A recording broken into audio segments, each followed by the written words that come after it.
आप सबों को मेरी ओर से जय मसीह की। और जितने मेरे साथ जुड़े हैं आप सबों का स्वागत है हमारे आज की आराधना में, आज की चंगाई सभा में। और जैसा हम सब जानते हैं, ये आराधना जो है वो आप सबों के लिए चलाई जाती है कि आप मसीह के परिचय को प्राप्त करें, आप यीशु मसीह के परिचय को प्राप्त करें, और जो नए हैं वे भी आशीषित हों, वे भी प्रभु के परिचय को प्राप्त करें।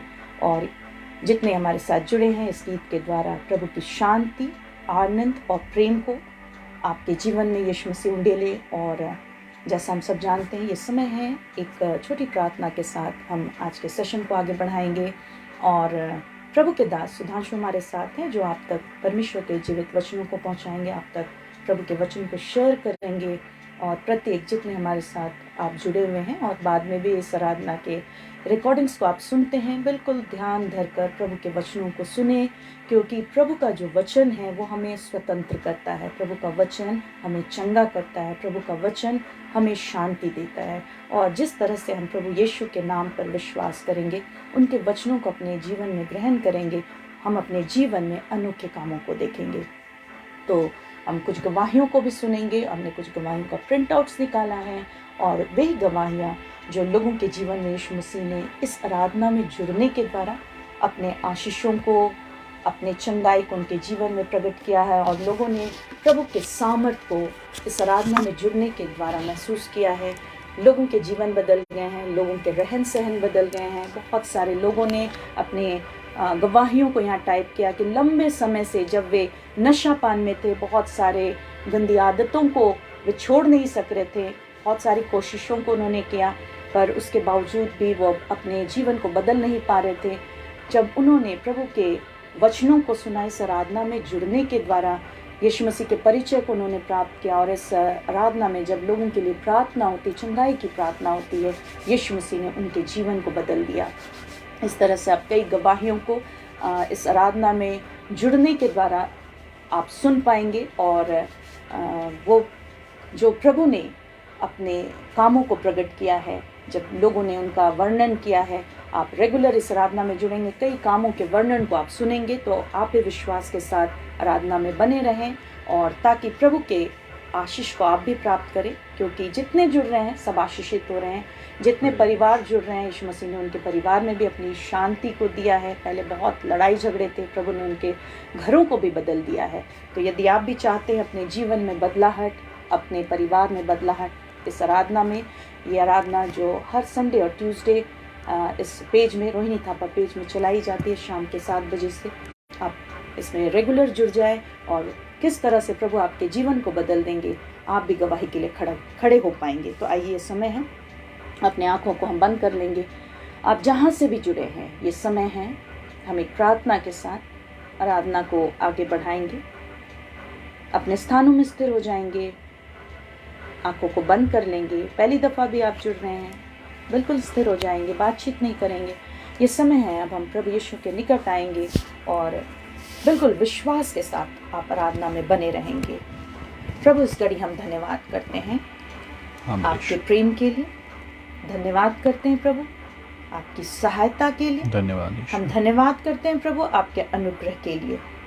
प्रभु यीशु मसीह नासरी, इस समय के लिए हम धन्यवाद करते हैं कि आपने इस समय नियुक्त किया है प्रभु, कि हम आपके सम्मुख आ पाए और अपने जीवन से हर बोझ से हम मुक्त हो पाएं। हाँ मेरे ईश्वर, अपने जीवन के हर निराशाओं से हम मुक्त हो पाएं, रोगों से छुटकारे को प्राप्त करें और हर बुरी आदतों से छुटकारे को प्राप्त करें। मेरे यीशु मसीह नासरी, हम धन्यवाद करते हैं प्रभु, क्योंकि आपने अपने लोगों से प्रेम किया और इस आराधना में जुड़ने वालों के जीवन को आपने आशीषित किया है। हम आपका धन्यवाद यीशु। मेरे नासरी यीशु,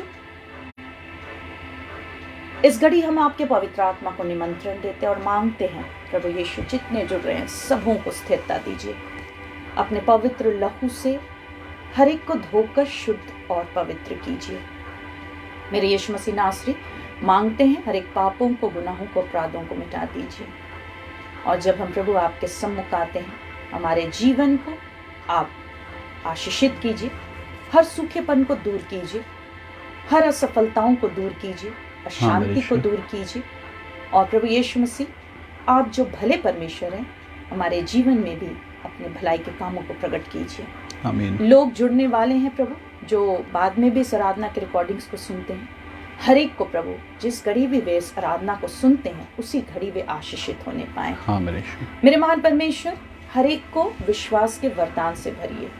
जो पहली दफा भी आराधना में जुड़ रहे हैं प्रभु, आप उनके हृदय को तैयार कीजिए।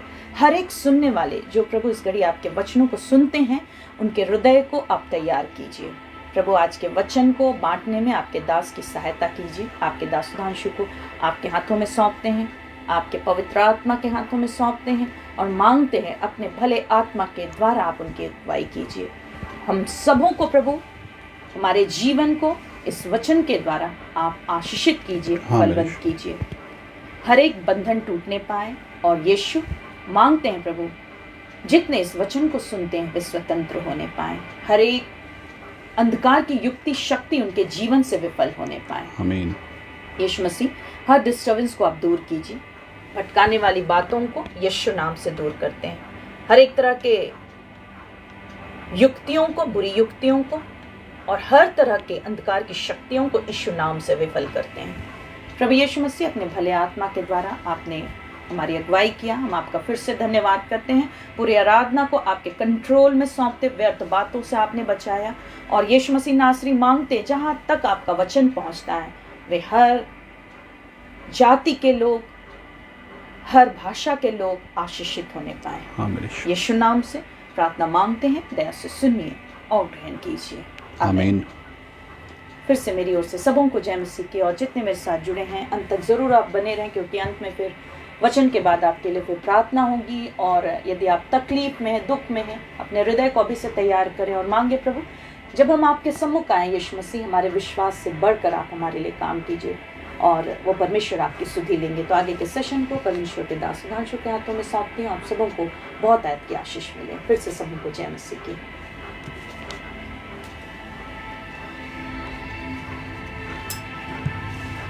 सबों को जय मसीह। प्रभु यीशु मसीह आप सभी को आशीष दे। प्रभु यीशु मसीह आप सभी के जीवन में अनोखे काम करें और आज का दिन प्रभु आपके जीवन में एक बेदारी को लेकर आए। यीशु मसीह आपसे बातचीत करे। तो आइए हम लोग जल्दी से कुछ गवाहियों में जाएंगे और देखेंगे प्रभु यीशु मसीह हमसे क्या बातचीत करना चाहते हैं। और उससे पहले हम कुछ गवाहियों को देखेंगे जो प्रभु यीशु मसीह ने यहाँ जो आप लोग शामिल हुए उनके जीवन में प्रभु ने काम किए। और उन कामों की हम जब गवाहियाँ देते हैं तो हम प्रभु यीशु मसीह का धन्यवाद देते हैं। तो आइए हम लोग जल्दी से कुछ गवाहियों में जाएंगे और ये गवाहियाँ हैं जिनका नाम लिया जाएगा। अगर आप सभा में शामिल हैं तो आप जय मसीह की या प्रेज द लॉर्ड आप ज़रूर से लिखिए। और ये जो पहली गवाही है ये बहन नीतू केरकेट्टा करके कोई बहन है और उनकी गवाही है। नीतू केरकेट्टा करके बहन है और ये लिखती हैं, जय मसीह की आप सभी को। मेरा नाम नीतू केरकेट्टा है। मेरी गवाही यह है कि मेरे पापा बहुत दिनों से बीमार थे। नीतू केरकेट्टा, अगर आप सभा में शामिल हैं, जय मसीह की, प्रेज द लॉर्ड आप लिखिए ताकि सभी कोई आपको देख पाए और हम लोग भी जान पाए कि आप सभा में नियमित रूप से शामिल होती हैं। और ये लिखती हैं, मेरे पापा बहुत दिनों से बीमार थे और पहले की बीमारी से अभी बहुत ही कम हो गया है। नीतू केरकेट्टा, पहले की बीमारी से अभी बहुत ही कम हो गया, नीतू केरकेट्टा ने लिखा है। और इनके पापा जो थे वो बहुत दिनों से बीमार थे। ये लिखती हैं आगे कि मुझे खुशी है कि मैं इस प्रार्थना सभा में जुड़ी। और ये आगे लिखती हैं, मैंने फरवरी 9, 2023 से इस प्रार्थना सभा में जुड़ी हूँ। नीतू केरकेट्टा जय मसीह की उन्होंने लिखा, आप देख सकते हैं अपने स्क्रीन पे। नीतू केरकेट्टा ने जय मसीह की लिखा और उन्हीं की मैं गवाही आपके सम्मुख दे रहा हूँ। और ये लिख रही हैं, 9 फरवरी 2023 से इस प्रार्थना सभा में जुड़ी और हमने प्रार्थनाओं को सुना और मैंने पास्टर दीदी और भैया को प्रार्थना कर देने के लिए कहा और पास्टर दीदी ने फ़ोन से ही मेरे पापा के लिए प्रार्थना कर दी। और शुक्रवार 6 तारीख को मैंने प्रार्थना कराई थी। प्रार्थना के बाद से पापा का जो पहले से कमज़ोरी था वह बहुत कम हो गया। हालेलुया, यीशु मसीह का धन्यवाद देते हैं। पहले से जो पापा का कमज़ोरी था वो कम हो गया है और पैर में सूजन सा जो फूला हुआ था वह भी कम हो गया है। और बहुत दिनों से इनके पापा का ये प्रॉब्लम था और ये लिख रही हैं वो भी कम हो गया। पैर जो फूला हुआ था वो कम हो गया, कमज़ोरी था वो भी कम हो गया। नीतू केरकेट्टा की मैं गवाही दे रहा हूँ। और ये लिखती हैं और सिर में नस दबने के कारण बहुत ज़ोर से हाथ हिलता था, क्योंकि आपके जब नस दब जाते हैं तो बहुत सारे आपके ऑर्गन्स काम ठीक से नहीं कर पाते हैं। और इनके पापा का, नीतू केरकेट्टा के पापा, जो आप लोगों ने देखा था जय मसीह की जिन्होंने नीतू केरकेट्टा ने लिखा, उनके पापा का सर का नस भी दब गया था, जिसके कारण हाथ भी उनका बहुत ज़ोरों से हिलता था। और ये लिखती हैं वह भी कम हो गया। इन्होंने प्रार्थना कराया फ़ोन से, और यहाँ उन्हीं के लिए प्रार्थना होती है जो हमारे साथ नियमित रूप से इस सभा में जुड़े हैं। और ये लिखती हैं अभी बहुत ठीक लग रहा है बोलते हैं। पापा को ठीक नहीं लगता था पहले, अभी ठीक लग रहा है बोलते हैं। यीशु मसीह का धन्यवाद हो। और ये लिखती हैं आगे, मैं पास्टर दीदी और भैया को हृदय से धन्यवाद देती हूँ। हमें धन्यवाद नहीं देना बहन, नीतू बहन जो हैं, हमें धन्यवाद नहीं देना, प्रभु यीशु मसीह को धन्यवाद देना है। और लिख रही हैं उन्होंने यीशु मसीह से मेरे पापा के लिए प्रार्थना कर दिए, धन्यवाद, और यीशु मसीह को हृदय से कोटि कोटि धन्यवाद करती हूँ। इनके पापा जो बहुत समय से बीमार थे, हाथ हिलते थे, कमज़ोर थे, और भी बहुत सारी प्रॉब्लम्स थी, न्यूरो से जुड़े हुए, नस से जुड़े हुए बहुत सारे प्रॉब्लम्स थे। लेकिन जब उन्होंने प्रार्थना कराई, जब ये नियमित रूप से इस सभा में शामिल हुई और उन्होंने फ़ोन से प्रार्थना कराई, आज यीशु मसीह ने उन्हें बहुत ही भला चंगा रखा है। तो यीशु मसीह का हम धन्यवाद देते, जितना भी धन्यवाद दे वो कम है। आइए हम लोग दूसरी गवाही में जाते हैं। और ये बहन श्वेता लकड़ा है, जो महाराजपुर जिला बालोद छत्तीसगढ़ की रहने वाली हैं। श्वेता लकड़ा, आप हमारे साथ इस सभा में जुड़ी हैं, जय मसीह की आप जरूर से लिखिए, जल्दी से जय मसीह की लिखिए। श्वेता लकड़ा अगर आप जुड़ी हैं, जय मसीह की लिखिए। और इनकी बहुत बड़ी गवाही है, और ये लिखती हैं सभी को जय मसीह की। मेरा नाम श्वेता लकड़ा है, मैं ग्राम महाराजपुर जिला बालोद छत्तीसगढ़ की रहने वाली हूँ। और ये लिख रही हैं प्रभु यीशु मसीह ने बहुत बड़ी गवाही के लिए खड़ा किया है। मेरी गवाही यह है कि मैं और मेरा परिवार ईस्टर मनाने केसाल डबरी गए थे। छत्तीसगढ़ में कहीं होगा केसाल डबरी करके जगह। और ये बहन हमारे साथ नियमित रूप से जुड़ी रहती है। इनका परिवार हमारे साथ नियमित रूप से इस सभा में जुड़ा रहता है, और इस सभा में बने रहने के कारण यीशु मसीह ने बहुत बड़े इनके जीवन में काम किए। और ये लिख रही हैं कि मेरी गवाही यह है कि मैं और मेरा परिवार ईस्टर मनाने के साल डबरी गए थे। श्वेता लकड़ा, आप सभा में शामिल हैं, जय मसीह की या प्रेज द लॉर्ड आप लिखिए, श्वेता लकड़ा। और ये लिख रही हैं वहाँ हम प्रभु यीशु की दया से सकुशल पहुँचे, मगर जब हम वहाँ से विदा लेकर वापस हो रहे थे तो अचानक एक हाईवा आया, बड़ा ट्रक जो होता हाईवा। जी अच्छा, ये याकूब लकड़ा के आईडी से देख रही हैं, जय मसीह। अच्छा, याकूब लकड़ा के आईडी से, फिर से उन्हें लिखना होगा। याकूब लकड़ा के आईडी से उन्होंने लिखा है, जय मसीह की भैया में श्वेता लकड़ा। फिर से आप लिखिए याकूब लकड़ा के आईडी से, फिर से आप लिखिए श्वेता बहन, आप फिर से लिखिए याकूब लकड़ा के आईडी से, फिर से लिखिए मैं श्वेता लकड़ा, ऐसा करके लिखिए ताकि लोग आपको ठीक से देख पाएँ। याकूब लकड़ा के आईडी से आज श्वेता लकड़ा देख रही हैं छत्तीसगढ़ से। और ये लिख रही हैं कि वहाँ हम प्रभु यीशु की दया से सकुशल पहुँचे, मगर जब हम वहाँ से विदा लेकर वापस हो रहे थे तो अचानक से एक हाईवा आया और हम जिस बोलेरो में थे। याकूब लकड़ा ने फिर से जय मसीह की भैया मैं श्वेता लकड़ा, आप देख सकते हैं अपने स्क्रीन पे उन्होंने लिखा है, याकूब लकड़ा के आईडी से उन्होंने लिख रहा है मैं श्वेता लकड़ा। और अचानक से एक हाईवा आया और हम जिस बोलेरो में थे उस बोलेरो का ड्राइवर ओवरटेक कर रहा था, जिससे बोलेरो और हाईवा टकरा गया। दोनों हाईवा जो होता है वो ट्रक होता है और बोलेरो गाड़ी में ये लोग थे। और क्या हुआ आप लोगों ने सुना, ओवरटेक करने के चक्कर में बोलेरो जो है वो हाईवा से जाके टकरा गया। और हमारे दूसरे साइड से भी ट्रक आ रहा था, इधर से ये जा रहे थे, हाईवा से पहले टकराए और उधर से जो ट्रक आ रहा था हमारा गाड़ी उन दोनों गाड़ी के बीच में आ गया। सोचिए दूसरी कोई होते तो क्या होता। आप लोग सुने हैं हाईवे में एक्सीडेंट्स होते हैं और वो बच नहीं पाते हैं। थोड़ा सा एक्सीडेंट हो और वो ख़त्म हो जाते हैं, पूरी की पूरी गाड़ी में बैठे सारे लोग मर जाते हैं। लेकिन ये क्या लिख रही हैं कि हाईवा से इधर से टक्कर मारा, उधर से ट्रक आ रहा था और दोनों गाड़ियों के बीच में इनका बोलेरो जो था, गाड़ी जो था वो आ गया। उधर से भी टक्कर मारा, इधर से भी टक्कर हो गई, जिससे बोलेरो का सामने वाला हिस्सा चकनाचूर हो गया। याकूब लकड़ा ने फिर धन्यवाद प्रभु यीशु लिखा है, उन्हीं की गवाही में दे रहा हूँ। उससे श्वेता लकड़ा बहन देख रही हैं, बोलेरो का सामने वाला हिस्सा चकनाचूर हो गया। यह घटना लगभग रात 8:30 बजे की है। मैं और मेरा परिवार प्रभु यीशु को लाखों करोड़ों धन्यवाद देते हैं कि उस बोलेरो में जितने भी लोग थे किसी को भी कुछ नहीं हुआ। धन्यवाद यीशु मसीह का धन्यवाद हो। यीशु मसीह बचाने वाले परमेश्वर हैं और वो संकट में बचा लेते, क्योंकि ये परिवार सबसे बड़ी बात है। बहन ने ये नहीं लिखा कि ये कब से इस सभा में जुड़ी हैं। बहन, आप लोग कब से इस सभा में नियमित रूप से जुड़ी हैं? श्वेता लकड़ा, आप जरा लिख कर बताएं ताकि लोगों को भी पता चले कि इस सभा में जुड़े रहने के कारण, प्रभु यीशु मसीह से संबंध रखने के कारण यीशु मसीह ने कैसे आपके प्राणों को बचाया, आपके पूरे परिवार को बचाया। अगर इस सभा में जुड़ी नहीं रहती तो आज कुछ और समाचार हो सकते थे, आज कुछ और अनहोनी हो सकती थी, लेकिन यीशु मसीह ने इनके परिवार को बचाया। यीशु मसीह ने पूरे परिवार को, जितने लोग उस बोलेरो में थे, सोचिए इधर से ट्रक ने धक्का मारा, उधर से भी एक ट्रक आ गया और बोलेरो गाड़ी जो था बीच में आ गया, लेकिन किसी को भी कुछ हानि नहीं हुई। सिर्फ बोलेरो के आगे वाला हिस्सा जो था वो टूटा।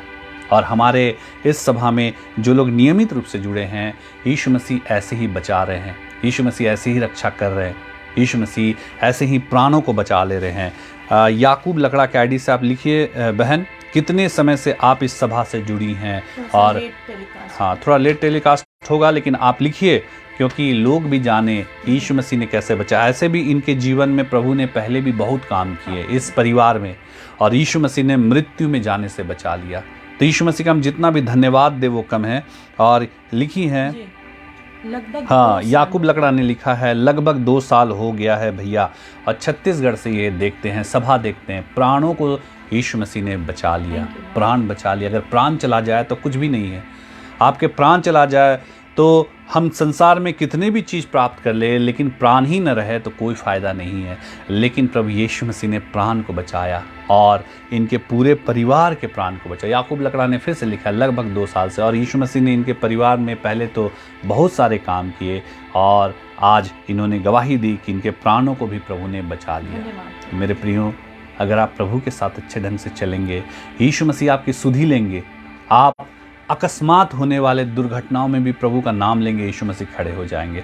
लेकिन यीशु मसीह के साथ संबंध बनाना होगा, यीशु मसीह के साथ संबंध रखना होगा। अगर आप यीशु मसीह से दूर भागेंगे तो फिर प्रभु भी कुछ नहीं कर पाएंगे, आपके लिए कुछ नहीं कर पाएंगे। और आप सिर्फ संकट में उन्हें पुकारेंगे तो फिर संकट में वो नहीं मिल पाएंगे। लेकिन आप अगर यीशु मसीह के साथ संबंध बना कर रहेंगे तो आप भी गवाही के लिए खड़े होंगे कि हमारी भी इतनी भयानक एक्सीडेंट हुई, हम भी ऐसे हुए, हम भी वैसे हुए, लेकिन प्रभु यीशु मसीह ने हमारे प्राणों को बचा लिया। और जितना भी धन्यवाद दे वो कम है। आज ये बहन और इनका परिवार सुरक्षित है। मेरी इस गवाही से हम सभी को महिमा मिले नहीं बहन, आशीष मिले लिखना है।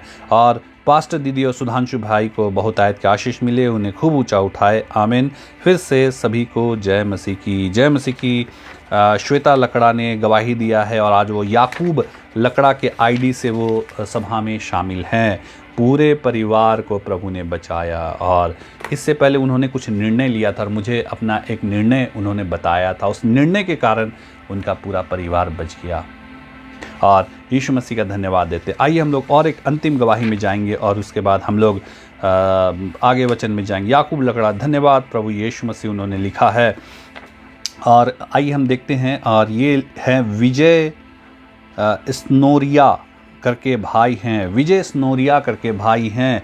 और मुझे लगता है ये या तो जम्मू कश्मीर से या हिमाचल से हमारे साथ जुड़े हैं।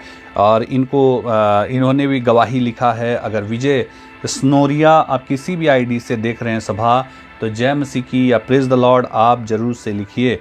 विजय स्नोरिया, और इन्होंने गवाही लिखा और ये लिखते हैं, जय मसीह की सिस्टर और भैया, आज से 5 महीना पहले मैंने 4 सभा सुना और रोहिणी दीदी आपने मेरे लिए प्रेयर की। क्योंकि आप जानते हैं यहाँ जो जी, विजय स्नोरिया, जय मसीह की सिस्टर एंड ब्रदर लिखा। कहाँ से आप हैं, थोड़ा सा भाई बताइए। आप हिमाचल से हैं या फिर कश्मीर न जम्मू से? आप ये थोड़ा सा लिख के बताइए, मैं थोड़ा सा याद नहीं कर पा रहा हूँ। आप ज़रूर से लिख के बताइए। विजय स्नोरिया, आप हिमाचल से हैं या कहाँ से हैं?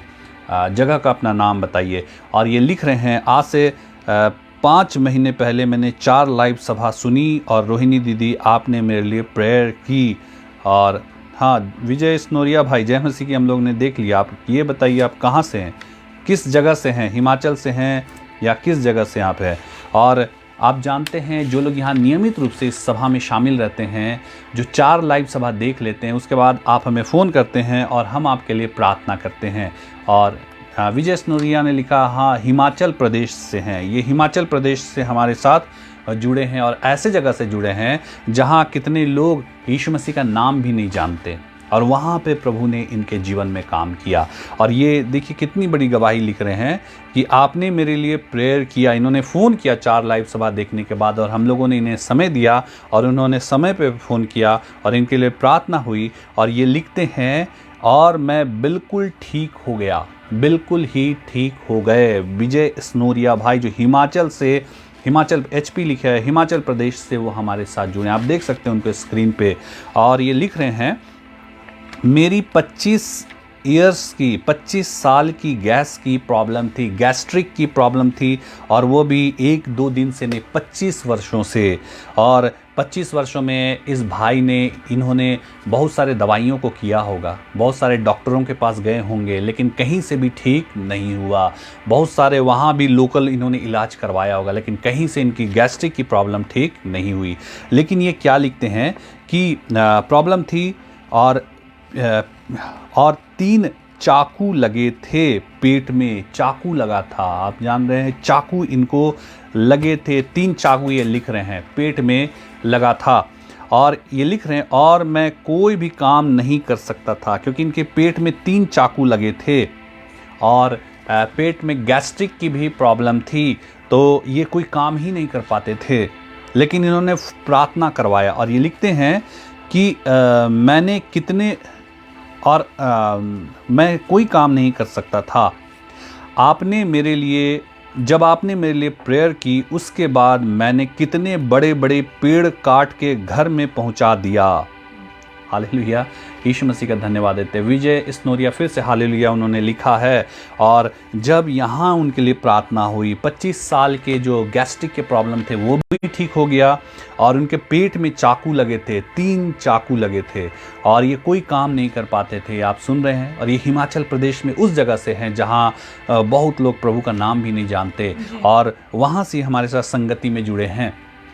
और जब प्रार्थना हुई, इनके पेट के 25 साल के पेट के प्रॉब्लम भी ठीक हो गए, और दूसरी चीज़ है, अब वो चाकू लगे हुए वो भी ठीक हो गए, और इन्होंने कितने बड़े बड़े पेड़ काट के अपने घर पहुंचा दिए, ये कह रहे हैं, क्योंकि उससे पहले कुछ भी नहीं कर सकते थे, कुछ करना मुश्किल था। लेकिन प्रार्थना के बाद ये लिख रहे हैं, कितने बड़े बड़े मैंने पेड़ काट के घर पहुंचा दिए। और ये लिख रहे हैं, लेकिन मैंने गवाही नहीं डाली थी क्योंकि मुझे लिखना नहीं आता था, लेकिन मैं फिर सुन रहा हूँ आपकी सभा, मैं आपकी सभा नहीं छोड़ी, फिर अब मैं अपने आप को ठीक महसूस कर रहा हूँ। और इन्होंने गवाही जब नहीं लिखी, फिर से दुष्ट आत्माओं ने काम किए, इनके जीवन में प्रॉब्लम्स आने लगे फिर से। आप गवाहियाँ जब नहीं देते ना, जानिए शैतान को आप उकसाते हैं कि शैतान जो है आपके जीवन में काम करे। क्योंकि जब आप यीशु मसीह का धन्यवाद करते हैं ना, परमेश्वर का धन्यवाद करते, तो दुष्ट आत्माएं आपके जीवन में अधिकार नहीं रख पाती। लेकिन जब आप परमेश्वर का धन्यवाद नहीं करते, यीशु मसीह का धन्यवाद नहीं करते, तो आप शैतान को अधिकार दे देते हैं कि तुम मेरे जीवन में काम करो। और कई सारी ऐसी गवाहियाँ आप लोगों ने सुनी हैं, यहाँ पे गवाहियाँ नहीं दिया, फिर से वो सारी प्रॉब्लम्स आ गई, और इनके जीवन में भी प्रॉब्लम्स आने लगी। लेकिन फिर उन्होंने फ़ोन किया, इन्होंने प्रार्थना कराया और सभा में बने रहे। और ये लिख रहे हैं, अब मैं अपने आप को ठीक महसूस कर रहा हूँ। दीदी और भैया, आपको यीशु मसीह ब्लेस करे। और मैंने आज की गवाही अपनी बेटी से लिखाई है। जय मसीह की। हो सके तो आज ही शेयर करें इस गवाही को। और कब इन्होंने लिखा था उस दिन तो शेयर नहीं कर पाया, लेकिन यीशु मसीह आपको धन्यवाद, हम जितना भी धन्यवाद दें वो कम है। और इस भाई को आशीष मिले, भाई मसीह में और आगे बढ़ें। और आप लोगों ने सुना कितनी बड़ी गवाही, 25 साल की गैस्ट्रिक की प्रॉब्लम ठीक हो गई। 3 चाकू पेट में लगे थे जिसके कारण से ये कुछ काम नहीं कर पाते थे, लेकिन जैसे ही प्रार्थना हुई आप लोगों ने सुना हर काम अब ये करते हैं। कितने बड़े बड़े पेड़ों को काट के घर पहुंचा दिया, सारे काम करते हैं। इनको यीशु मसीह ने चंगा किया, इनको यीशु मसीह फिर से नया बनाया, यीशु मसीह ने रिकवर किया। इसके लिए हम जितना भी धन्यवाद दें वो कम है। मेरे प्रियो, अगर आप चाहते हैं आपके जीवन में प्रभु काम करें, बिल्कुल सभा में नियमित रूप से बने रहें। कितने लोग आते हैं, हड़बड़ाते हैं, हमारे लिए अभी काम हो जाए, अभी काम हो जाए, तुरंत काम हो जाए, आज हम आएँ, फटाक से काम हो जाए। कितने लोग वचन के बीच में भी अपने निवेदन डालते हैं। मैं हमेशा कहता हूँ धीरज के साथ आप बने रहें, क्योंकि यीशु मसीह के पास आने वालों को धीरज रखना पड़ेगा। यीशु मसीह काम करेंगे लेकिन वो आपके धीरज को देखेंगे, और जब आप धीरज के साथ इस सभा में बने रहेंगे, यीशु मसीह आपको भी बहुत बड़ी गवाही के साथ खड़ा करेंगे। लेकिन सबसे पहली बात है, अगर गवाही आपके जीवन में होती है, यहाँ जुड़ने से आप उस गवाहियों को ज़रूर से लिख कर डालिए, ताकि यीशु मसीह के नाम को महिमा मिले। तो सारी गवाहियों से हम प्रभु यीशु मसीह के नाम को महिमा देते हैं। आइए हम लोग जल्दी से एक छोटी प्रार्थना में जाएंगे, उसके बाद हम लोग वचन में जाएंगे और देखेंगे प्रभु यीशु मसीह हमसे क्या बातचीत करना चाहते हैं। तो आइए हम प्रार्थना करें, छोटी सी प्रार्थना करेंगे। आइए अपने आंखों को बंद करें, सरों को झुकाएं और प्रार्थना में जाएं। प्यारे प्रभु यीशु मसीह, धन्यवाद देते हैं सारी बातों के लिए, सारी आशीषों के लिए, सारी बरकतों के लिए प्रभु जी। और दयालु परमेश्वर, हम जितना भी आपका धन्यवाद दे वो कम है। दयालु परमेश्वर, आज अपने वचन से बोलिए और बातचीत कीजिए। जो आप बतलाना चाहते हैं आप बोलिए प्रभु यीशु मसीह। होंठ तो मेरे हिले पर वाणी आपकी होने पाए। और दयालु परमेश्वर, जब आप लोगों के जीवन में इतने बड़े बड़े काम कर रहे हैं, आपकी इच्छा, आपकी योजना, आपकी मर्जी उनके जीवन में काम करने पाए, वो अपने जीवन को जांचने पाए, वो प्रभु यीशु मसीह आपको अपने जीवन में प्रथम स्थान देने पाए, और दयालु परमेश्वर आप में आगे बढ़ने पाए, ताकि उनके जीवन में आपकी इच्छा पूरी होने पाए। सारी बातों को धन्यवाद देते हैं। हर एक चीज़ को आपने कंट्रोल किया, इसके लिए धन्यवाद के साथ प्रार्थना प्रभु यीशु मसीह नासरी के पवित्र, मीठे और महासामर्थी नाम से मांग लेते हैं। दया से सुनिए और स्वर्ग राज्य में से ग्रहण कीजिए। आमीन। आइए हम लोग प्रार्थना में जाएं, वचन में जाएं, और यीशु मसीह का हम जितना भी धन्यवाद दें वो कम है। आइए हम लोग वचन में जल्दी से देखेंगे। और आप अभी जितने लोग हैं हमारे साथ, आप लोग अभी निवेदन अपने मत लिखिएगा। जो वचन बतलाया जाता है उसको ध्यान से सुनिए। किसी ने लिखा साउंड क्लियर नहीं है, थोड़ा सा। हाँ, क्या साउंड क्लियर नहीं है मेरा? आप अगर क्लियर नहीं है तो आप बताइए। क्लियर है तो हाँ बोलिए, क्योंकि अगर साउंड एक के में क्लियर नहीं होगा तो जानिए उनके मोबाइल में ख़राबी है। क्या मेरा साउंड आपको ठीक से सुनाई नहीं दे रहा? आप देखिए, चेक कीजिए, और उसके बाद हम लोग तुरंत वचन में जाएंगे। साउंड मेरा कैसा आ रहा है? क्लियर नहीं है? मैं जो बोल रहा हूँ वो आपको सुनाई दे रहा है ठीक से? अगर ठीक से सुनाई दे रहा तो हाँ लिखिए। हाँ, ऑल क्लियर लिखे हैं, सबको सुनाई दे रहा है, ठीक है। आपके मोबाइल में गड़बड़ी है, भाई या बहन जिन्होंने लिखा है साउंड क्लियर नहीं है, आपके मोबाइल में गड़बड़ी है, तो ध्यान से आप वचन सुनेंगे और अभी निवेदन नहीं डालेंगे। तो हम लोग वचन में जाएंगे, और उससे पहले हम लोग जानते हैं, हम लोगों ने अभी जो ये सप्ताह था, पिछला सप्ताह था, सबसे पहले तो हम लोगों ने पाम संडे मनाया। पाम संडे आप लोगों ने के बीच में हम लोगों ने देखा, पाम संडे में हम लोगों ने देखा कि कैसे प्रभु यीशु मसीह यरूशलेम में प्रवेश किए। यरूशलेम में जब प्रवेश कर रहे थे और क्यों प्रवेश किए उस बात को भी हम लोगों ने देखा। और जब वो यरूशलेम में प्रवेश कर रहे थे उससे पहले उन्होंने अपने चेलों को बताया था उनको यरूशलेम में जाना अवश्य है, जहाँ पे वो उनको बहुत ही सताया जाएगा, जहाँ पे उनको बहुत ही तकलीफ़ें होंगी। और सारे अभी पूरे दुनिया के लोग यरूशलेम में प्रवेश की उस बातों को देखने के लिए चर्च गए। सबों ने मनाया, खजूर की डालियाँ ले लेकर चर्चों में गए और उन बातों को सुना, एक पर्व की तरह उसको मनाया। और सबों ने जाना यरूशलेम में उनका प्रवेश क्यों था, क्योंकि यही परमेश्वर की इच्छा थी कि उनका मेमना, परमेश्वर का मेमना, वो यरूशलेम में प्रवेश करे और पुरनियों, महायाजकों और शास्त्रियों के हाथ से बहुत दुख उठाए। और यीशु मसीह ने इस प्रकार से यरूशलेम में प्रवेश किया। और एक संडे हम लोगों ने पाम संडे के रूप में देखा, और दूसरी बात फिर हम लोगों ने देखा गुड फ्राइडे के रूप में। गुड फ्राइडे के रूप में देखा, और पूरा दुनिया के लोग, चर्च में भीड़ था, और उनकी क्रूस से निकली हुई 7 वाणियों को सुनने के लिए पूरी दुनिया के लोग चर्चेस में गए। और एक तरह का वो भी पर्व की तरह था, सभी गए वहाँ पे, दुख उन्होंने अनुभूति की, और उन्होंने क्रूस से 7 वाणियों को सुना, और उन्होंने उस पर मनन चिंतन किया। और उसके बाद फिर हम लोगों ने ईस्टर का पर्व देखा। अभी जो ईस्टर आया है, अभी जो पिछले संडे ईस्टर का पर्व यानी जी उठने का पर्व हम लोगों ने देखा। एक बार हम लोग थोड़ा सा उसको रिकॉल कर ले तो थोड़ा सा अच्छा रहेगा। मत्ती रचित सुसमाचार उसका 28 अध्याय 1 से 6 पद अगर हम लोग खोलेंगे तो वहाँ से थोड़ा सा, या फिर हम लोग लूका में जाएंगे, मत्ती से अच्छा लूका में हम लोग जाते हैं, और 24 अध्याय 1 से 7 पद हम लोग देखेंगे। वहाँ पे देखिए क्या लिखा है, लूका 24 उसका 1 से 7 पद। परंतु सप्ताह के पहले दिन बड़े भोर को वे उन सुगंधित वस्तुओं को जो उन्होंने तैयार की थी लेकर कब्र पर आई, और उन्होंने पत्थर को कब्र पर से लुढ़का हुआ पाया। हाँ, यहाँ पे किस बात का जिक्र है? यहाँ पे गुड फ्राइडे में हम लोगों ने देखा यीशु मसीह को मारा गया, यीशु मसीह को गाड़ा गया, और ये कब्र में जब ये लोग गई और वहाँ पे देखती हैं तो फिर क्या देखती हैं, वहाँ क्या पाती? यीशु मसीह को खोजने के लिए, यीशु मसीह के को देखने के लिए वहाँ जाती है, तो क्या देखती हैं? पढ़िए फिर से। और उन्होंने पत्थर को कब्र पर से लुढ़का हुआ पाया। पत्थर को कब्र पर से लुढ़का हुआ पाया। पत्थर धरा हुआ था कब्र में, एक बड़ा सा पत्थर था, और वो कब्र जो था ना वो साधारण आज के जैसा कब्र नहीं था, वो गुफा की शक्ल में था जहाँ पे यीशु मसीह को रखा गया था, और उसके मुंह पे एक बड़ा सा पत्थर रख दिया जाता था ताकि कोई जानवर अंदर से शव को खा न ले, कोई चुरा के ना भाग जाए। तो इसलिए वहाँ पे वैसे ही पद्धति थी और यीशु मसीह को वैसे ही रखा गया था। तो ये लोग गए तो देखते क्या है कि उस पत्थर को लुढ़काया गया है। तो ये लोग डर गई कि हमारे प्रभु के शव को कहाँ रखा गया। आगे पढ़िए। और भीतर जाकर प्रभु यीशु की लोथ न पाई। हाँ, लोथ नहीं पाई, उनके शव को नहीं पाई। तो फिर जब वे इस बात से भौचक्की हो रही, भौचक्की हो गई वो लोग कि कहाँ चला गया आखिर हमारे प्रभु का शव जो है वो कहाँ चला गया। तो फिर तो देखो 2 पुरुष झलकते वस्त्र पहने हुए, हाँ 2 पुरुष झलकते वस्त्र पहने हुए, ये स्वर्गदूत थे, उनके पास आ खड़े हुए।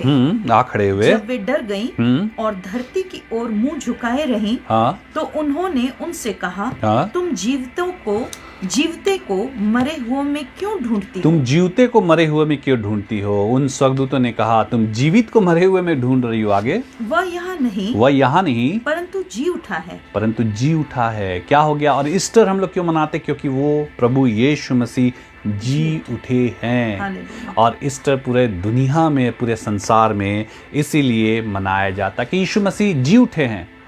अब सब कोई खुशी खुशी चर्च जाते, हम लोग भी मनाए, ईस्टर को मनाया। और आप लोगों ने गुड फ्राइडे में हमारा चर्च का थोड़ा सा झलकी देखा होगा।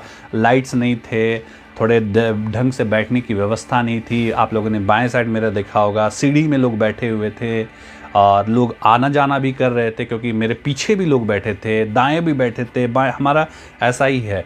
और हम लोग भाड़े में भी चलाते हैं, लेकिन ईस्टर में हम लोग बड़ा हॉल और बड़ा शादी का हॉल वो लेते हैं हम लोग वहाँ पे, और वहाँ पे हम लोग मनाते हैं। हम लोगों ने भी खाया पिया, हम लोगों ने भी नाचा। हम पिया मतलब वो नहीं, पानी पिया, और हम लोग खाए वहाँ पे, हम लोगों ने मिठाइयाँ खाई, और हम लोग थोड़े से नाचे, हम लोग थोड़े से खुश हुए, और आप लोग भी खुश हुए होंगे। ईसाई लोग ईस्टर में खुश हो जाते हैं, ईसाई लोग फिर पाम संडे में खुश हो जाते हैं, ईसाई लोग फिर गुड फ्राइडे में थोड़े से दुखी हो जाते हैं। और फिर अब तो ये पर्व वाला माहौल तो अब ख़त्म हो गया। अब फिर पर्व वाला माहौल कब आएगा? अब फिर से दिसंबर के समय में आएगा। तब तक क्या करना, हम लोग को सबको सो जाना है। बिल्कुल, अब सो जाना है, अब उठना नहीं है, क्योंकि अब दिसंबर में हम उठेंगे। दिसंबर में फिर से हम लोग प्रभु के वचन के अनुसार चलने की कोशिश करेंगे, फिर से चर्च में भीड़ लगा देंगे। क्या ऐसा ही है? क्या ये गुड फ्राइडे, ये पाम संडे और फिर ये ईस्टर और क्रिसमस बस पर्व तक ही है और उसका कोई मतलब नहीं है? क्योंकि हम तो पर्व मनाने जाते हैं, खुशियाँ मनाते हैं, हम लोगों ने भी मनाया, आपने भी मनाया, सबने मनाया, और अब हमें सो जाना है। अब तो हमें कुछ करना है, क्योंकि यीशु मसीह आए। और अगर हम लोग देखेंगे प्रेरितों के काम उसके 1 अध्याय 9 पद और 9 से 11 में देखते हैं, तो वहाँ पे देखिए क्या लिखा। जब यीशु मसीह जीवित हो गए तो फिर क्या हुआ? थोड़ा सा हम लोग देखेंगे और वहां पे क्या लिखा है, देखिए। यह कहकर वह उनके देखते देखते ऊपर उठा लिया यीशु मसीह 40 दिन तक इस संसार में रहे और उसके बाद उन्होंने कुछ बातें बोली, उसके बाद यह कहकर वो उनके देखते देखते स्वर्ग में उठा लिए गए, ऊपर उठा लिए गए। आगे, और बादल ने उसे उनकी आंखों से छिपा लिया। बादल ने उन्हें उनकी आंखों से छिपा लिया। अब तो खत्म हो गया ना। यीशु मसीह आए संसार में और उन्होंने गुड फ्राइडे में 7 वाणी बोली। पहली वाणी तो सबों के लिए थी कि हे पिता इन्हें क्षमा कर, क्योंकि ये जानते नहीं कि ये क्या कर रहे हैं। उनको जिन्होंने कोड़े मारे, उनको जिन्होंने क्रूस पे लटका दिया, उनके मुंह पे जिन्होंने थूका, उनको जिन्होंने कील छेद कर उनको क्रूस पे लटकाया, सबको लिए तो यीशु मसीह ने कह दिया हे पिता इन्हें क्षमा कर, ये जानते नहीं कि ये क्या कर रहे हैं। 6वीं वाणी में उन्होंने कहा पूरा हुआ। जिस काम को कंप्लीट करने के लिए वो आए थे, अपना बलिदान देने के लिए आए थे, ताकि उनके बलिदान से हम बच जाएं। कैसे? क्योंकि पाप जिसने किया है वो कोड़े खाएगा, पाप जिसने किया है वो दंड उठाएगा, पाप जिसने किया वो भुगतान करेगा। लेकिन प्रभु आए, बोले कि नहीं, इन्हें भुगतान करने की ज़रूरत नहीं, मैं हूं ना, मैं भुगतान करूंगा अपने बच्चों के लिए। उन्होंने भुगतान किया, पूरा किया, कंप्लीट किया, और इसलिए यीशु मसीह ने कहा अब तो पूरा हो चुका। और 7वीं वाणी में उन्होंने क्या कहा? मैं अपनी आत्मा तेरे हाथों में सौंपता हूँ। परमेश्वर को कहा मैं अपनी आत्मा आपके हाथों में सौंपता हूँ। और जहाँ से वो आए थे फिर वहाँ पे यीशु मसीह चले गए। और यहाँ पे हम लोग अगर देखेंगे प्रेरितों के काम में कि वो उनके देखते देखते बादलों में उठा लिए गए। 40 दिन यहाँ पे संसार में रहे और उनके देखते देखते बादलों में उठा लिए गए। अब जहाँ से वो आए थे वहाँ वापस चले गए। कंप्लीट हो गया, सारा चीज़ खत्म हो गया। अब हमें क्या करना? अब हमें सिर्फ गुड फ्राइडे में जमा होना है। उससे पहले हमें किस में जमा होना? पाम संडे मनाना, खजूर ले लेकर जाना है, खूब चिल्लाना है, होशाना होशाना करना है, क्योंकि पर्व का दिन है, मज़ा आएगा। ईस्टर में और जाना है, पकवाने खाना है, लोगों के घर घर जाके भेंट करना है, और फिर विश्वासियों को सो जाना है। और डायरेक्ट कब उठना है? दिसंबर के महीने में 25 दिसंबर को फिर से उठना है। 24 दिसंबर को रात में उठ जाते हैं हम लोग, है ना, चर्च जाते हैं फिर, और 25 दिसंबर को फिर चर्च जाना है। बीच में आप कुछ नहीं करना। क्या ऐसा ही है? क्योंकि प्रभु भी तो चले गए ना, स्वर्ग चले गए, जहाँ से वो आए थे वहीं वापस चले गए। क्योंकि आप देख रहे हैं उनके देखते देखते वो बादलों में उठा लिए गए, वो स्वर्ग में चले गए। अब हमें क्या करना? हम तो पर्व मनाने के लिए ही हैं। हम जो ईसाई लोग हैं वो पर्व मनाएंगे, और जो अभी नए नए प्रभु को जान रहे बस वो भी सोच रहे हैं कि हाँ ये वाला पर्व तो मनाना बहुत मज़ा आएगा, बस इतना तक ही है। लेकिन आगे एक बात लिखा है इसी में, प्रेरितों के काम में 1 अध्याय 9 से जब 11 पढ़ेंगे तो वहाँ देखिए क्या लिखा है। उसके बाद बादलों में उठा लिए गए, उसके बाद क्या लिखा है देखिए। उसके जाते समय जब वे आकाश की ओर ताक रहे थे, आकाश की ओर वो लोग ताकने लगे कि हमारा प्रभु तो चला गया, अब हमारा क्या होगा, अब क्या सहारा है, अब क्या होगा क्या नहीं होगा, ये सोच सोच के वो आकाश की तरफ ताक रहे थे। तो आगे देखिए तो क्या लिखा है। 2 पुरुष श्वेत वस्त्र पहने हुए हाँ उनके पास आ खड़े हुए। देखिए क्या लिखा है। तब देखो 2 पुरुष श्वेत वस्त्र, ये फिर स्वर्गदूत आ गए उनके पास और कहने लगे हे गलीली पुरुषों, हाँ तुम क्यों खड़े स्वर्ग की ओर देख रहे हो? हाँ तुम क्यों खड़े स्वर्ग की ओर ताक रहे हो? क्यों तुम स्वर्ग की तरफ देख रहे हो? तो आगे यही यीशु आप लोगों ने सुना है पहले भी इस वचन को, लेकिन हम लोग फिर से सुनेंगे। यही यीशु जो तुम्हारे पास से स्वर्ग पर उठा लिया गया जो तुम्हारे पास से स्वर्ग में उठा लिया गया है, जिस रीति से तुमने उसे स्वर्ग को जाते देखा है। हाँ, स्वर्ग पे जिस रीति से तुमने जाते देखा है उसी रीति से वह फिर आएगा। हाँ, उसी रीति से वह फिर आएगा। हालेलुया। उसी रीति से फिर आएगा। और वो कब आएगा, किस समय आएगा, किस दिन आएगा, किस घड़ी आएगा, हम नहीं जानते, लेकिन वो आएगा। इस बात की गारंटी है मेरे प्रियो, मैं लिख के देता हूँ वो आएगा। आप कुछ भी, आप जितने लोग हैं, आप मुझसे कागज में साइन करवा लेंगे तो मैं यही लिख के दूंगा कि वो आएगा। क्यों? क्योंकि बाइबल में ये लिखा है, परमेश्वर ने लिख के बाइबल में दे दिया कि वो आने वाला है। और क्यों आने वाले हैं? वो अपने लोगों को लेकर जाने के लिए आने वाले हैं। और हम लोगों ने दानियल की पुस्तक में भी इस बात की भविष्यवाणी देखी थी। अगर दानियल की पुस्तक अगर हम लोग खोलेंगे तो वहाँ पे दानियल की पुस्तक में आप देखिए 7 अध्याय 13 से 14। और दानियल जो था यीशु मसीह के आने से लगभग 500 साल पहले वो इस संसार में आया था, और वो परमेश्वर का बहुत बड़ा जन था, आप लोग जानते हैं। और उसने ये बात भविष्यवाणी करके कही। देखिए क्या, अभी यीशु मसीह आए नहीं थे इस संसार में, लेकिन पहले ही दानियल ने यीशु मसीह के बारे में बता दिया। क्या बताया? देखिए 7 अध्याय 13 पद, मैंने रात में स्वप्न में देखा और देखो मनुष्य के संतान सा कोई आकाश के बादलों समेत आ रहा था। देखिए क्या देखा? मनुष्य के संतान का सा कोई बादलों में होकर आ रहा था। और हम जानते हैं यीशु मसीह जब आएंगे ना, फिर से बादलों में होकर आएंगे। वो कहीं, मैंने आपको पहले भी कहा था, यीशु मसीह का फिर जन्म नहीं होगा।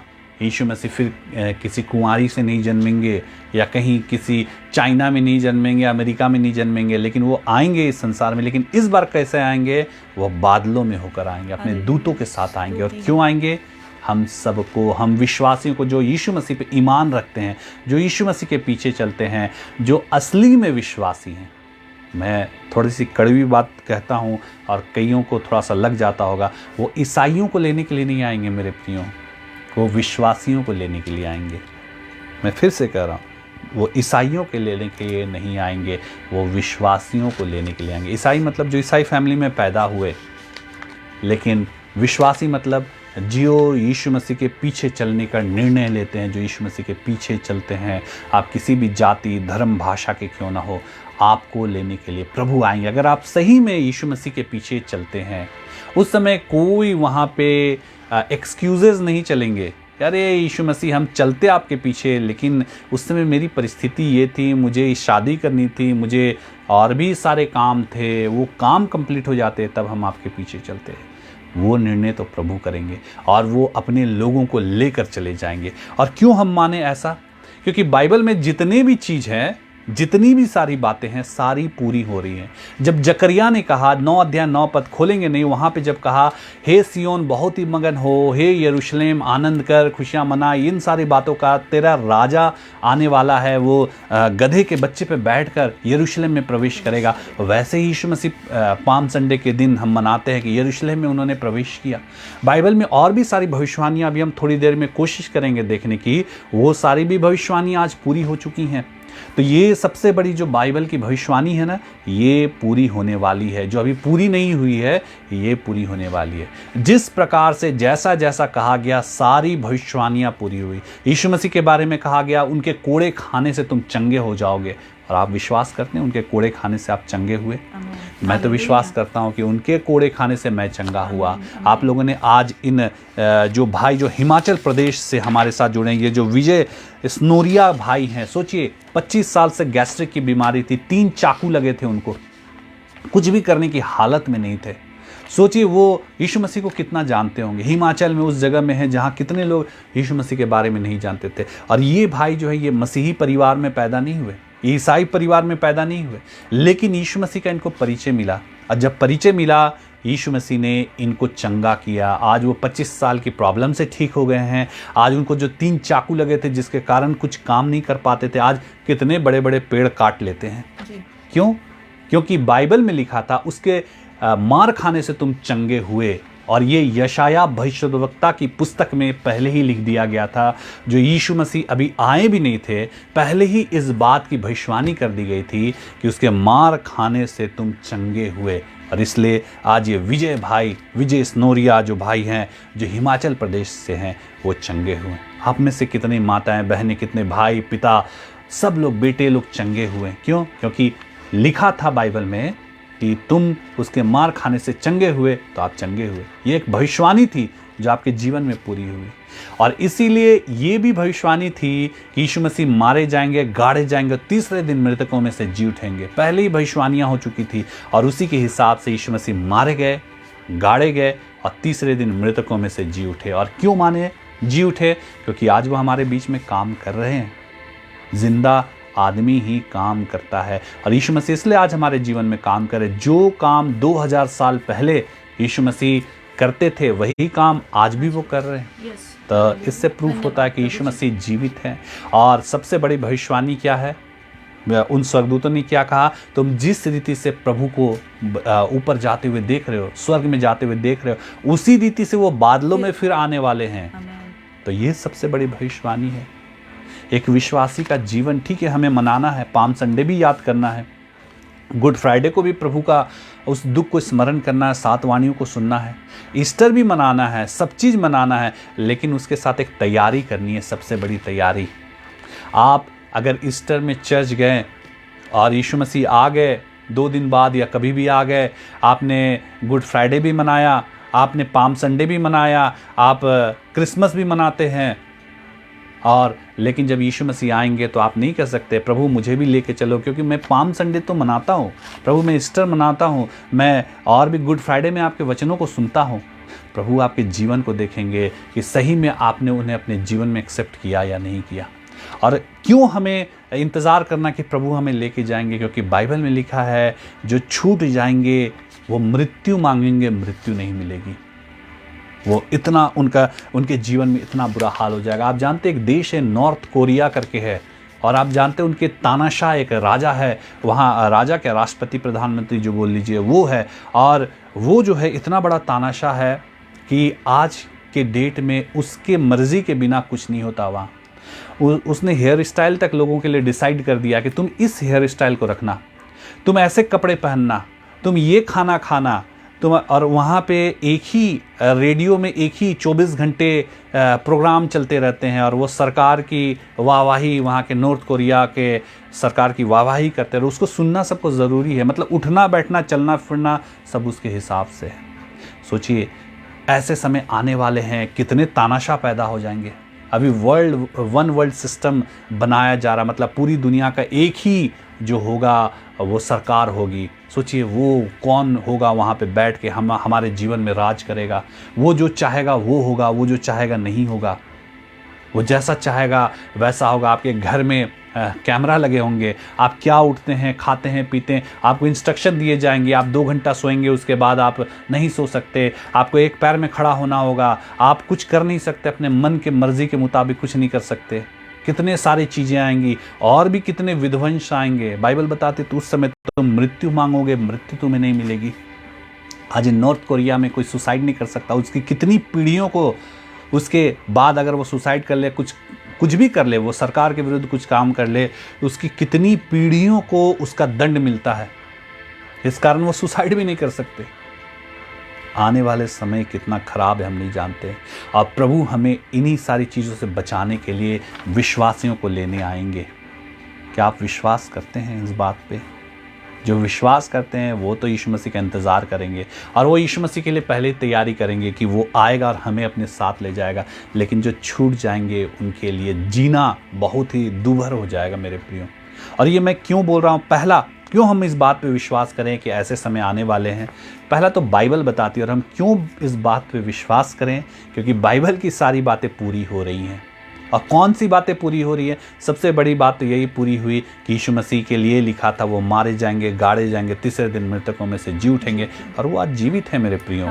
और जीवित हैं तब तो आपके लिए काम कर रहे हैं, इस मोबाइल के जरिए आपके जीवन में काम कर रहे हैं। और दूसरी बात, कुछ बातें हैं बाइबल में जो आज पूरी हो चुकी हैं, और कुछ बातें पूरी होने भी वाली हैं। सबसे पहले हम देखेंगे उनके चेलों ने उनसे पूछा कि प्रभु तेरे आने का, जगत में आने का क्या चिन्ह होगा, अंत का क्या चिन्ह होगा? मत्ती रचित सुसमाचार में अगर देखेंगे उसका 24 अध्याय और उसके 3 पद में, क्योंकि सबको जिज्ञासा है कि प्रभु कब आएंगे, लेकिन वहाँ पे मत्ती रचित सुसमाचार और 24 अध्याय और उसके 3 पद में चेलों ने यही पूछा। देखिए क्या लिखा है। और जब वह जैतून पहाड़ पर बैठा था तो चेलों ने अलग उसके पास आकर कहा, हाँ, चेलों ने अलग उसके पास आकर कहा, हमसे कह हाँ, कि ये बातें कब होंगी, कब होंगी, और आगे, और तेरे आने का और जगत के अंत का क्या चिन्ह, जगत के अंत का क्या चिन्ह होगा, तेरे आने का क्या चिन्ह होगा। क्योंकि सबको तो जानना है यीशु मसीह कब आएंगे। क्यों? क्योंकि जब यीशु मसीह आएंगे उससे 1 घंटा पहले हम प्रार्थना में बैठ जाएंगे। 1 घंटा पहले से उस दिन हम उपवास कर लेंगे। 1 घंटा पहले से गरीबों को दान देना शुरू कर देंगे। 1 घंटा पहले हम डिसाइड कर लेंगे अब हमें किसी की नहीं सुननी, अब हम प्रभु के पीछे चलेंगे, क्योंकि जान जाएंगे तब तो। लेकिन प्रभु ने छुपा करके रखा इन बातों को। बोला यीशु मसीह ने, डायरेक्ट तो तुम्हें नहीं बताया जाएगा, लेकिन कुछ चिन्हों को मैं बताता हूँ जिससे तुम जान लो कि मैं कब आऊँगा। पहला चिन्ह क्या था? बहुत सारे चिन्हों को प्रभु ने बताया। और प्रकाशित वाक्य में अगर हम लोग जाएंगे, बाइबल की अंतिम पुस्तक में अगर हम लोग जाते हैं तो वहाँ पे देखिए क्या लिखा है। और 13 अध्याय और 16 से 18 देखिए क्या लिखा है, प्रकाशित वाक्य 13 अध्याय 16 से 18 पद में। उसने छोटे बड़े धनी कंगाल स्वतंत्र दास सबके दाहिने हाथ या उनके माथे पर एक एक छाप करा दी। देखिए क्या लिखा, छाप करवा दिया। स्वतंत्र दास, धनी, कंगाल, मालिक, नौकर, बेटा, बेटी, सबके हाथों में चिन्ह दिया जाएगा। बाइबल बताती आगे कि उसको छोड़ जिस पर छाप अर्थात उस पशु का नाम या उसके नाम का अंक हो, हाँ, और कोई लेन देन न कर सके। कोई लेन देन न कर सके। अभी आप लोग देख रहे हैं ना क्या हो रहा है, सारा चीज क्या हो रहा है, सब चीज मोनेटाइजेशन हो जा रहा है, सब चीज डिजिटल हो जा रहा है, सारा चीज डिजिटल। अब आप जितने भी लेन देन करेंगे सब डिजिटल हो जाएगा और उसी से आप लेन देन करेंगे। आज से 2000 साल पहले जब ये बात कही गई तो लोग हंस रहे होंगे कि यह सब बातें क्या बोल रहे हो, अभी तो हमारा बार्टर सिस्टम चल रहा है, अभी तो हमारा बहुत सारे अलग सिस्टम चल रहे हैं और ये हो रही हैं, वो हो रही हैं, ये क्या बात बोल रही है, छाप लगेंगे और उससे क्या ये सब लेन देन होंगे। उस समय लोग हंस रहे होंगे ना कि छाप से कैसे लेन देन होगा, लेकिन अभी तो सारे चीज़ तो छाप से ही तो हो रहे। आपके जो डेबिट कार्ड है, आपके और भी चीज़ें, सारे तो उन निशानियों से ही तो लेन देन हो रहे हैं। और भी भयानक चीज़ होने वाले, आप जानते हैं एलन मस्क का नाम, उसने बहुत सारे इजाद किए हैं, उसने सबकी इजाद की, उसने ऐसे ऐसे चीज़ें भी बनाई हैं और वो फ्यूचर में ऐसे चीज़ लाने की तैयारी में है जो मनुष्य के सर में चिप लगाया जाए और उससे सारा चीज़ कंट्रोल हो। आप जाएंगे, आपको डेबिट कार्ड लेके जाने की ज़रूरत नहीं, आपको आधार कार्ड लेके जाने की ज़रूरत नहीं, आपको पैन कार्ड लेके जाने की ज़रूरत नहीं। आप जाएंगे, बस आपको स्कैन किया जाएगा और सारे चीज़ हो जाएंगे, सारे चीज़ होंगे मेरे प्रियो। क्यों? क्योंकि बाइबल में लिखी हुई है। और जो इन चिन्हों को नहीं लेगा उसको कोई काम करने को नहीं मिलेगा। अभी आप बैंक में खाता खुलवाने जाते हैं तो आधार कार्ड और पैन कार्ड लेके जाना पड़ता है। अगर आप नहीं लेके जाएंगे आपका खाता नहीं खुलेगा। उसी तरीके से जो छाप नहीं लेंगे, जो चिप नहीं लगाएंगे, वो कुछ नहीं कर पाएंगे। लेकिन उस चिप की एक और भी चीज़ है कि आप हमेशा लोगों के उस कंट्रोलर के नज़र में रहेंगे। आपका उठना बैठना मुश्किल हो जाएगा। आप बोलेंगे थोड़ा सा मैं घूम लूँ, नहीं अभी तुम्हारा समय नहीं है, तुम अभी जाओ, मैं तुमको जिस काम के लिए भेज रहा हूँ वहाँ से आवाज़ आएगी, तुमको उस काम को करना है। क्यों? क्योंकि बाइबल में ये बात लिखी हुई है और वो पूरी हो रही है। मैं इसलिए आपको बता रहा हूँ कि बाइबल में आज से 2000 साल पहले और उससे भी पहले जिन बातों को लिखा गया वो आज पूरी हो रही है। उस समय लोग हंसते थे, लेकिन आज क्या कर रहे हैं? आज लोग मान रहे उन बातों को, बाइबल की बातों को मान रहे। और भी बहुत सारे ऐसे तो चिन्ह हैं, लेकिन और एक मैं चिन्ह बता देता हूँ। सबसे बड़ा चिन्ह जिसको हम देखें तो आज आप समझिए कि यीशु मसीह का आना बिल्कुल ही निकट है। ऐसे किसी और दिन में उन सारे चिन्हों के विषय में आपसे बातचीत करूंगा, लेकिन समय की कमी के कारण, क्योंकि समय बिल्कुल ख़त्म हो चुका है, तो आज मैं और एक चिन्ह, अंतिम चिन्ह आपसे बात करूंगा। किसी दिन पूरे चिन्हों से आपसे बात करूंगा, क्या क्या चिन्ह बाइबल में भविष्यवाणियाँ की गई हैं और वो पूरी हो गई है। देखिए लिखा है मत्ती रचित सुसमाचार में 24 अध्याय 14 पद, क्या लिखा है? और राज्य का यह सुसमाचार सारे जगत में प्रचार किया जाएगा। हाँ, राज्य का यह सुसमाचार सारे जगत में प्रचार किया जाएगा और कि सब जातियों पर गवाही हो, सब जातियों पर गवाही हो, तब अंत आ जाएगा, तब अंत आ जाएगा। हालेलुया। हम बहुत ही भयानक स्टेज में जी रहे हैं मेरे प्रियो, क्योंकि आप जानते हैं बाइबल में लिखा है राज्य का सुसमाचार सब जातियों में प्रचार किया जाएगा। और ये प्रचार आप देख रहे हैं ना, आज ये मोबाइल में हम लोग कब से जुड़े हैं? हम लोग जुड़े हैं कोरोना के बाद से। हम लोग आपसे कब से रूबरू हो रहे हैं? ये कोरोना के बाद से हम लोग भी रूबरू हो रहे हैं और कई जगह ऐसे ही प्रचार चल रहे हैं। कई जगह प्रचारक प्रचार कर रहे हैं, यीशु मसीह के कामों की व्याख्या कर रहे हैं, यीशु मसीह के बारे में लोगों को बता रहे हैं। और क्यों हो रहा है? क्योंकि कोरोना के बाद ऐसा सिचुएशन ही आ गया कि लोग मोबाइल से प्रभु के सुसमाचार को सुन रहे हैं। कई लोग तो यहाँ आते हैं और गालियाँ देने के लिए आते हैं, लेकिन कम से कम उनके कानों में राज्य का सुसमाचार पहुँच रहा है। राज्य के सुसमाचार को वो सुन तो रहे हैं। अब प्रभु ने यही कहा कि राज्य का सुसमाचार सारे जगत में प्रचार किया जाएगा पहले, उसके बाद अंत आ जाएगा। सोचिए कोरोना के बाद हम लोग कनेक्ट हुए। अगर ये कोरोना नहीं होता तो इतना भयानक मोबाइल से प्रचार भी नहीं होते, लेकिन इस कोरोना के चलते हम लोग भी मोबाइल से प्रचार नहीं करते थे, लेकिन मजबूरी ऐसी आ गई, चर्च नहीं जा रहे, कहीं नहीं जा रहे, तब हमें मोबाइल लगाना पड़ा। और ये हमने नहीं किया, ये प्रभु ने करवाया। और प्रभु ने क्यों करवाया, कैसे हम मानेंगे? ये हमारा जो सभा है ये यीशु मसीह के द्वारा है, क्योंकि यीशु मसीह के द्वारा नहीं होता तो कुछ काम नहीं होते। हम सिर्फ बोलते रहते, कुछ काम नहीं होते।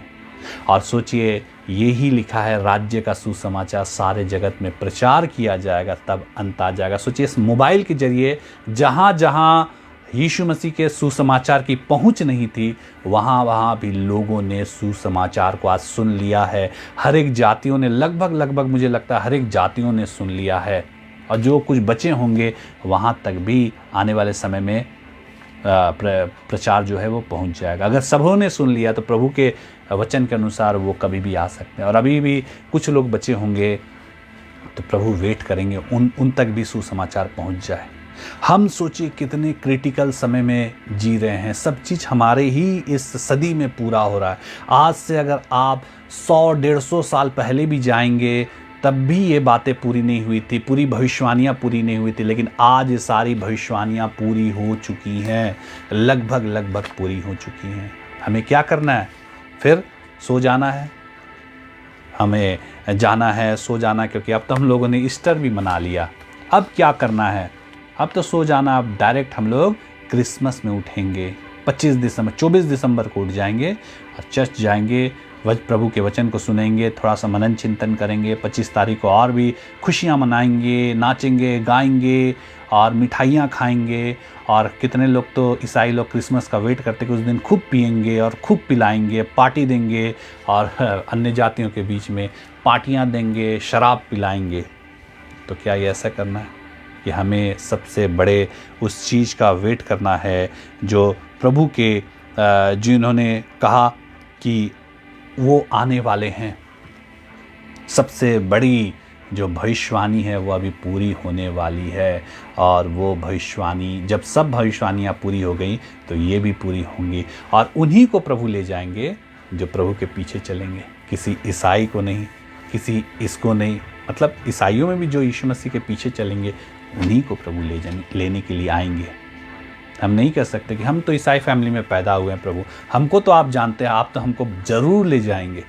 ऐसा आप नहीं कर सकते मेरे प्रिय। यही गलतफहमी में आप छूट जाएंगे, उस स्वर्ग राज्य से छूट जाएंगे। कितनी तकलीफ़ होगी, कितना अफसोस होगा कि प्रभु हम तो जन्मजात ईसाई थे लेकिन हम छूट गए।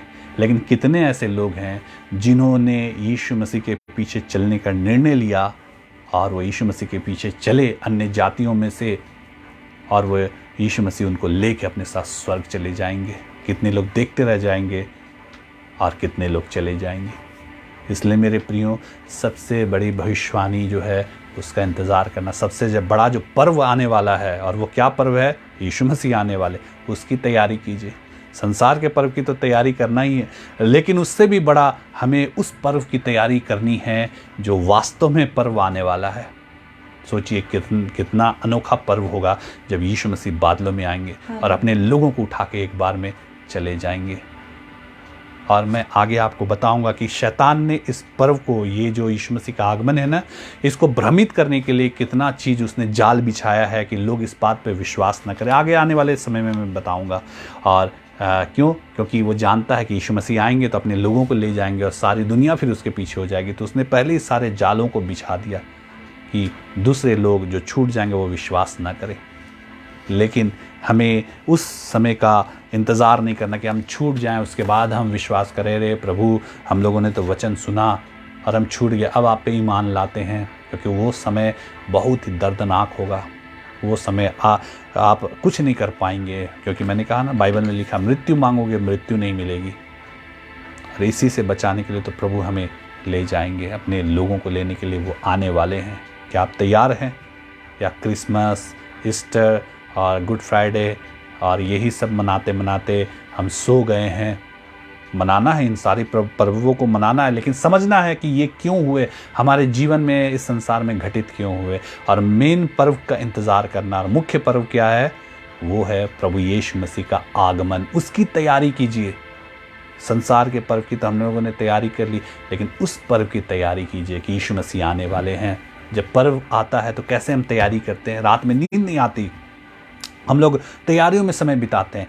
लेकिन हमें क्या करना है? उस पर्व की तैयारी में जुट जाना है कि प्रभु आने वाले हैं और उसकी तैयारी करनी है, उसके हिसाब से अपने आत्मिक वस्त्र बना लेने हैं, अपने वस्त्रों को संभाल के रखना है। तो इन सारी बातों से हम सबों को बहुतायत की आशीष मिले। मेरे प्रियो, कोई और अन्य बातों से हमें भरमाने ना पाए, लेकिन हम उस ओरिजिनल पर्व की तैयारी करें जो आने वाली है और जिसके बारे में शुरू से लेकर बाइबल की उत्पत्ति से लेकर प्रकाशित वाक्य तक, अंतिम पुस्तक तक लिखा है कि यीशु मसीह आने वाले हैं। तो हमें उस पर्व की तैयारी करनी है। तो इन सारी बातों से हम सबों को बहुत आयत की आशीष मिले। आइए हम लोग प्रार्थना में जाएं। पास्टर अभी आपके लिए प्रार्थना करेंगी, और जब आपके लिए प्रार्थना करेंगी, आपके जीवन में जो भी समस्या है मांगिए, और सबसे पहले ये तो मांगिए कि यीशु मसीह जब आप बादलों में होकर आए तो हम छूट न जाएं। तो परमेश्वर के इन वचनों से हम सबों को बहुत आयत की आशीष मिले। आइए हम प्रार्थना में जाएं। सबको जय मसीह की।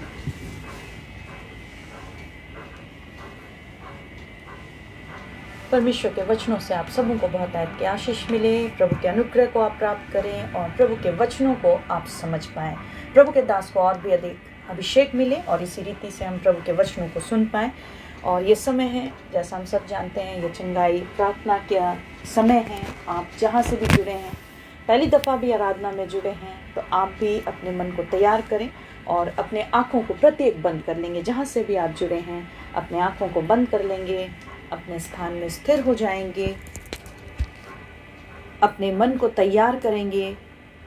मांगे प्रभु से कि प्रभु हमारे जीवन में आप विश्वास को उंडेलिए, हमारे जीवन में आप विश्वास को उत्पन्न कीजिए कि हम जब आपके सम्मुख आते हैं, आपके नाम को लेते हैं, हम प्रत्येक आशीषित हो जाएं।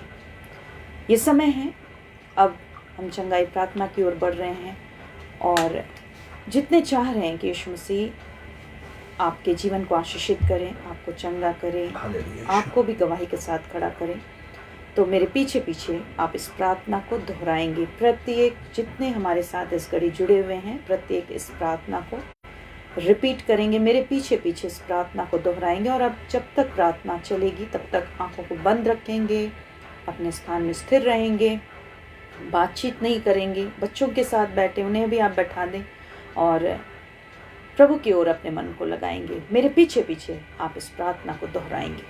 प्यारे प्रभु यीशु मसीह, प्यारे प्रभु यीशु मसीह, हम आपके पास आए हैं, हम आपके पास आए हैं। हम पर दया कीजिए, हम पर दया कीजिए, अनुग्रह कीजिए, अनुग्रह कीजिए, और अपने लहू से हमें धोकर शुद्ध कीजिए, शुद्ध कीजिए। हमारे पापों को, गुनाहों को आप मिटा दीजिए, हर एक श्रापों को आप दूर कीजिए, हर एक रोगों को आप चंगा कीजिए, और हर दुख से हमें छुटकारा दीजिए। यीशु मसीह, हम पर दया कीजिए, हमारे जीवन में अपनी आशीष को उंडेल दीजिए।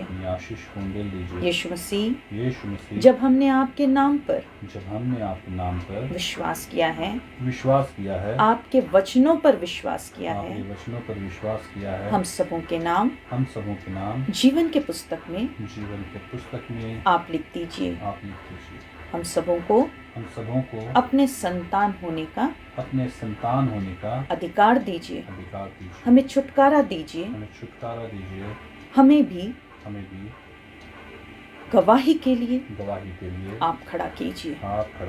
यीशु के नाम से प्रार्थना मांगते हैं, दया से सुनिए और ग्रहण कीजिए। आमीन।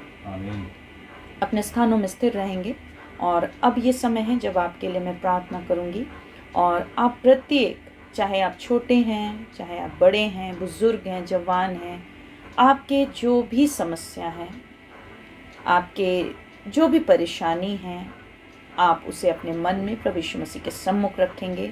यदि आप रोग में हैं, अपने लिए आप चंगाई को मांगे। आपकी जो भी बीमारी है उसे आप अपने मन में यीशु मसीह के सम्मुख रखें। और यदि आप दुख में हैं, अपने दुखों को यीशु मसीह के सम्मुख रखें। बहुत सारे हैं जो अशांति में हैं, डिप्रेशंस में हैं, बहुत सारे हैं जो परेशान हैं, अपने लिए आप शांति को मांगे। यदि आप कमी में हैं, कर्जों में हैं, आप प्रभु से सहायता मांगे। इसी रीति से यदि आप पढ़ने वाले हैं, आप ज्ञान बुद्धि मांगे। आप कामकाजी हैं, अपने काम में अपने परिश्रम पर आशीष मांगे, अपने घरों में शांति को मांगे और जैसा आप प्रभु से चाहते हैं आप यीशु मसीह के सम्मुख अपने निवेदन अपने मन में आप रखेंगे। यीशु मसीह के नाम लेकर आप मांगे, प्रभु यीशु हमारे लिए आप काम कीजिए। जैसा आप मांगेंगे, जैसा आप विश्वास रखेंगे, वो परमेश्वर आज आपके लिए काम करेंगे। और जब मैं प्रार्थना का अंत करूंगी, मैं आमीन कहूंगी, आप भी जितने आप इस घड़ी हमारे साथ जुड़े हैं प्रत्येक अपने स्थान में आमीन ज़रूर बोलेंगे। प्यारे प्रभु यीशु मसीह, इस घड़ी हम आपके सम्मुख आ रहे हैं और महान परमेश्वर आपके सामर्थ को पुकार रहे हैं, आपके पवित्र आत्मा को पुकार रहे हैं। ये समय है यीशु, अपने पवित्र लहू का छिड़काव कीजिए कि जितने इस आराधना में जुड़े हुए हैं और जितने इस आराधना के रिकॉर्डिंग्स को सुनेंगे, हर एक को उसी घड़ी अपने लहू से आप धो दीजिए। मेरे यीशु, आपके लहू में सामर्थ है, आपके लहू में जीवन है, आपके लहू में छुटकारा है, आपके लहू में चंगाई है, आपके लहू में भरपूरी है। प्रभु यीशु मसीह नासरी, अपने लहू से हम प्रत्येक पर आप मुहर लगा दीजिए कि हर एक शैतानिक बंधन टूटने पाए, हर एक रोग चंगे हो जाएं, हर एक श्राप मिट जाने पाए, हर एक बंधन टूटने पाए और हर तरह के दुर्बल करने वाली बातें यीशु नाम से दूर होने पाए। मेरे यीशु मसीह नासरी, इस घड़ी लोग अपने विश्वास को आपके सम्मुख रख रहे हैं, अपने मन में प्रभु अपने बहुत सारे निवेदनों को आपके सम्मुख रख रहे हैं। प्रभु आपकी सहायता मांग रहे हैं, जो टूटे हुए हैं, जो थके हुए हैं, जो पिसे हुए हैं। प्रभु आप प्रत्येक के लिए भले परमेश्वर हैं। यीशु, इनके दुखों पर प्रभु आप दृष्टि कीजिए, इनके दुर्बलताओं पर दृष्टि कीजिए। प्रभु इनके पुकारों को आप सुन लीजिए, जो इस घड़ी प्रभु अपनी चंगाइयों को मांग रहे हैं, अपने छुटकारे को मांग रहे हैं, अपने दुखों से प्रभु छुटकारे को चाह रहे हैं, अपने अशांति से प्रभु छुटकारा चाह रहे हैं, असफलताओं से छुटकारा चाह रहे हैं, कर्जों से छुटकारा चाह रहे हैं, केस मुकदमों से छुटकारे को चाह रहे हैं, लड़ाई और झगड़े से छुटकारे को चाह रहे हैं। महान परमेश्वर, इस घड़ी आप छू लीजिए, आमीन। हर एक तरह के बंधन यीशु नाम से टूटने पाए, हर एक तरह के जितने भी शारीरिक दुर्बलता है यीशु नासरी के नाम से उन्हें आज्ञा दे रहे हैं, निकल कर अधोलोक में चला जा। यीशु के नाम से जितने भी सर के दर्द हैं और सर से जुड़े हुए जितने भी तकलीफ है, न्यूरो के तकलीफ, बीमारी यीशु नाम से दूर होने पाए। हर एक तरह के माइग्रेन के दर्द यीशु के नाम से दूर होने पाए। जितने भी सर के ट्यूमर हैं, सर के घाव हैं, चाहे वो अंदरूनी घाव हो, बाहरी घाव हो, यीशु नाम से वो चंगे हो जाएं। हर एक तरह के न्यूरो से जुड़े हुए जितने भी तकलीफ और कमजोरी है यीशु के नाम से वो दूर होने पाए। जितने भी सर के क्लॉटिंग्स हैं और जिनके ऑपरेशंस हुए हैं, प्रभु यीशु मसीह आप हर एक को छू लीजिए। यीशु नाम के द्वारा वे चंगे हो जाएं, यीशु नाम के द्वारा वे स्वतंत्र हो जाएं। आँखों के दर्द, आँखों के सूजन और आँख से जुड़े हुए जितने भी इन्फेक्शंस हैं यीशु नाम से दूर होने पाए। हर एक धुंधलेपन यीशु के नाम से दूर होने पाए। हर एक तरह के कान के दुर्बलता, कान की बीमारी यीशु नाम से दूर होने पाए। कान के हर एक तरह के जितने भी रोग हैं यीशु नाम से दूर होने पाए।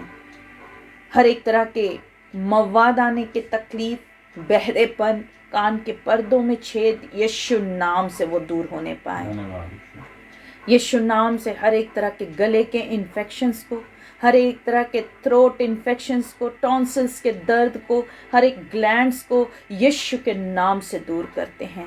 मुंह के छाले, मुंह के घाव और हर तरह के पायरिया से जुड़े हुए रोग, बीमारी, दुर्बलता यीशु नाम से दूर होने पाए। हर एक तरह के दांतों के दर्द, मसूड़ों के दर्द, खून आने की तकलीफ यीशु नाम से दूर होने पाए।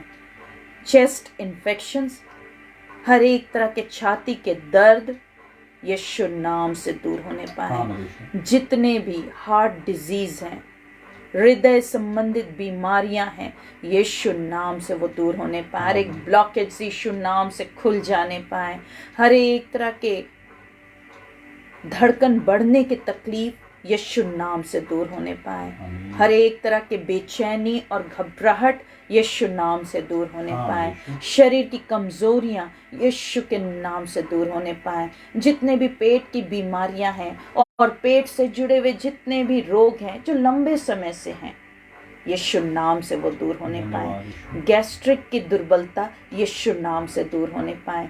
पेट के गोले जो घूमते हैं इसी घड़ी यीशु नाम से वो दूर होने पाए। हर एक तरह के सिस्ट, हर एक तरह के फैब्रॉइड्स यीशु नाम से दूर होने पाए। प्रभु यीशु मसीह इनकी किडनियों को छू लीजिए, इनके लिवर को छू लीजिए। सारी बीमारियां यीशु नाम से दूर होने पाए। प्रभु यीशु के नाम से इनके रोग चंगे हो जाएं। इनके स्टोन के दर्द यीशु नाम से दूर होने पाए। इनके हर एक तरह के सूजन पेट के इसी घड़ी से दूर होने पाए। पेट के घाव यीशु के नाम से चंगे हो जाएं। हर एक तरह के जितने भी नाभि के दर्द और सूजन हैं यीशु नाम से वो दूर होने पाए। पेट के ट्यूमर यीशु नाम से दूर होने पाए। यीशु नाम के द्वारा हर एक तरह के यूट्रस से जुड़े हुए दर्द और तकलीफ और सूजन इस घड़ी यीशु नाम से दूर होने पाए। हर एक तरह के जितने भी यूट्रस के इन्फेक्शंस हैं इसी घड़ी यीशु नाम से दूर होने पाए। हर एक ब्लॉकेज यीशु नाम से खुल जाने पाए। महान परमेश्वर आप चंगा कीजिए और हर तरह के यूटीआई के इन्फेक्शंस यीशु नाम से दूर होने पाए। मेरे महान परमेश्वर इस घड़ी इनके शुगर को नॉर्मल कीजिए। जितने भी शुगर पेशेंट्स हमारे साथ जुड़े हैं प्रभु उनके शुगर को आप नॉर्मल कीजिए। यीशु नाम के द्वारा ये चंगे हो जाएं। यीशु नाम के द्वारा इनके प्रेशर के सारी दुर्बलता दूर होने पाए। बीपी के तकलीफ, हाई बीपी के तकलीफ, लो बीपी के तकलीफ इसी घड़ी यीशु नाम से दूर होने पाए। थायराइड्स यीशु नाम से नॉर्मल होने पाए। सारे थायराइड के बुरे लक्षण यीशु नाम से दूर होने पाए। जितने भी स्किन इन्फेक्शंस हैं और स्किन से जुड़े हुए जितने भी तकलीफ हैं यीशु नाम से वो दूर होने पाए। हर एक चर्म रोग यीशु नाम से चंगे हो जाएं। हर एक तरह के रैशेस, फोड़े और फुंसियां, खुजलियां यीशु नाम से चंगे हो जाएं। हर एक तरह के जितने भी अंग जो गल रहे हैं यीशु नाम से वो चंगे हो जाएं। घाव जो सूख नहीं रहे हैं, हर एक बेड सोर यीशु नाम से रिकवर होने पाए। हर एक तरह के जख्म जो लंबे समय से ठीक नहीं हो रहे हैं यीशु नासरी के नाम से वो जख्म भी ठीक होने पाए। हर एक तरह के खून से जुड़े हुए जितने भी कमी हैं और हर बीमारी यीशु नाम से दूर होने पाए। ब्लड से जुड़े हुए जितने भी इन्फेक्शंस हैं यीशु नाम से दूर होने पाए। थाइलिसीमिया के पेशेंट्स यीशु नाम से रिकवर करने पाए। सिकल सेल की बीमारी यीशु के नाम से दूर होने पाए। जो भी ब्लड सेल बनते नहीं हैं यीशु नाम से वो भी नॉर्मल रेंज में आने पाए। हर एक तरह के जितने भी शरीर के दर्द हैं, सूजन है, किसी भी कारण से शरीर में स्वेलिंग है यीशु नाम से वो नॉर्मल होने पाए। हड्डियों के तकलीफ और दर्द यीशु नाम से रिकवर करने पाए।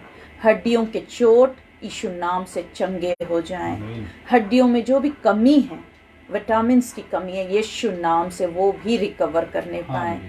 जिनके हड्डियों के ऑपरेशंस हुए हैं प्रभु आप उन्हें भी चंगा कीजिए।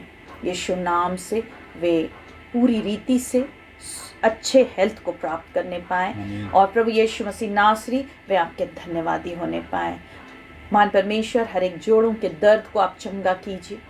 जॉइंट्स पेन यीशु नाम से दूर होने पाए। जितने भी मांसपेशियों के दर्द हैं, सूजन है यीशु नाम से वे भी चंगे होने पाए। नस के हर एक तरह की दुर्बलता यीशु नाम से वो दूर होने पाए। नस से जुड़े हुए जितने भी बीमारी हैं इस घड़ी यीशु नाम से वो चंगे हो जाएं। हर एक तरह के जितने भी पैरालिसिस पेशेंट्स हैं इस घड़ी यीशु नाम से वे चंगे हो जाएं। लकवा के मरीज यीशु नाम से रिकवर करने पाएं। प्रभु यीशु मसीह नासरी हर एक पागलपन के अटैक्स को आप दूर कीजिए। जितने भी पागलपन के अटैक्स हैं, मेंटल सिकनेस यीशु के नाम से दूर होने पाए। मिर्गी के पेशेंट्स यीशु नाम से चंगे हो जाएं। जिन्हें बारी बारी प्रभु फिट्स आते हैं, यीशु नाम से वे इस घड़ी चंगे होने पाए। हर एक तरह के मौसम की गड़बड़ियां और शरीर में हर एक तरह के दर्द और तकलीफ और फीवर यीशु नाम से दूर होने पाए। दमा के पेशेंट्स यीशु नाम से चंगे हो जाएं। लंग्स इन्फेक्शंस यीशु नाम से दूर होने पाए। अस्थमा के अटैक्स जो बारी बारी आते हैं यीशु के नाम से, वो भी चंगे होने पाए। मान परमेश्वर, कई लोगों ने अपने और भी निवेदनों को आपके सम्मुख रखे हैं। उनके रोग जो ठीक नहीं हो रहे हैं, लंबे समय से ट्रीटमेंट करा रहे हैं, प्रभु यीशु आप उनकी सुधि लीजिए।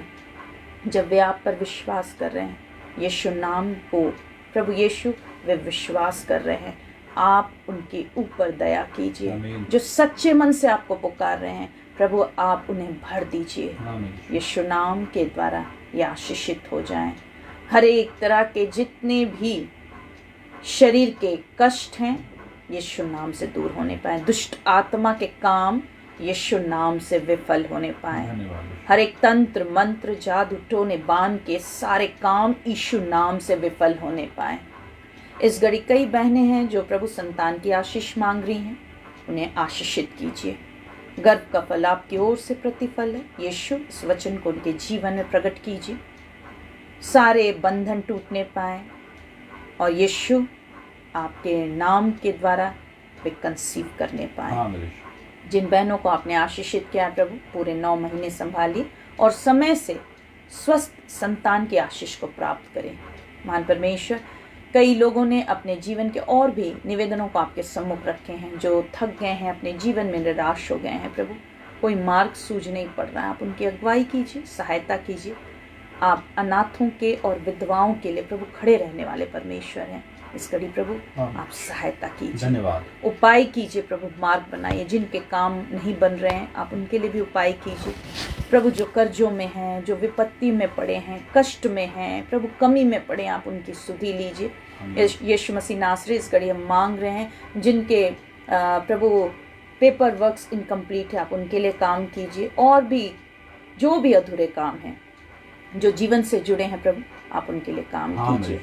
विवाह के लिए उपाय कीजिए। यीशु आप बड़ी गवाहियों के साथ खड़ा कीजिए। मान परमेश्वर, जितने इस घड़ी हमारे साथ जुड़े हैं सबको आप आशीषित कीजिए और उनके कष्टों से निकालिए, उनके निवेदनों को ग्रहण कीजिए और गवाही के लिए खड़ा कीजिए। सुरक्षा दीजिए, हानि संकट विपत्ति से बचाइए, आने वाले दुर्घटनाओं से बचाइए। मान परमेश्वर, इस सेवा को भी आशीषित कीजिए और प्रभु जैसा आप चाहते हैं हम दोनों की अगुवाई कीजिए। सारी महिमा यीशु नाम को देते, इस प्रार्थना को यीशु नाम से मांगते हैं। दया से सुनिए और ग्रहण कीजिए, आमीन। हम सब प्रभु की प्रार्थना एक साथ कहेंगे।